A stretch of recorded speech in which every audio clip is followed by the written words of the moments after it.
ನೂರ್ Khan airbase ಮೇಲೆ air strike, operation ಸಿಂಧೂರ ಒಪ್ಪಿಕೊಂಡ ಶಹಬಾಜ್ ಶರೀಫ್. ಆಸಿಂ ಮುನೀರ್ ಮಾಹಿತಿ ಕೊಟ್ಟಿದ್ರು ಎಂದ ಪಾಕ್ ಪಿಎಂ. ಆಪರೇಷನ್ ಸಿಂಧೂರ ಬಗ್ಗೆ ಕೈ ಶಾಸಕ ಅಪಸ್ವರ.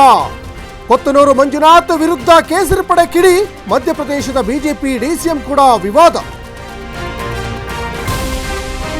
ದಾಳಿ ಬಳಿಕ ಅಮರನಾಥ್ ಯಾತ್ರೆಗೆ ಹಿಂದೇಟು, ಪಹಲ್ಗಾಮ್ ಅಟ್ಯಾಕ್ ಬೆನ್ನಲ್ಲೇ ಜನರಿಂದ ಟ್ರಿಪ್ ಕ್ಯಾನ್ಸಲ್, ಆತಂಕ ಪಡಬೇಡಿ ಅಂತ ಟ್ರಾವೆಲ್ ಏಜೆನ್ಸಿಗಳಿಂದ ಮನವಿ.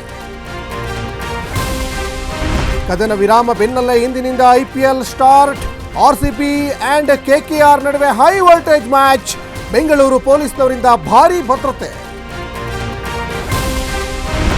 ಬೆಂಗಳೂರು ಸೇರಿದಂತೆ ರಾಜ್ಯದಾದ್ಯಂತ ವರುಣಾರ್ಭಟ, ಇನ್ನು 3 ದಿನ ಭಾರೀ ಮಳೆ ಮುನ್ಸೂಚನೆ. ಬೆಂಗಳೂರು ಐಪಿಎಲ್ ಪಂದ್ಯಕ್ಕೂ ವರುಣ ಅಡ್ಡಿಯಾಗುವ ಸಾಧ್ಯತೆ.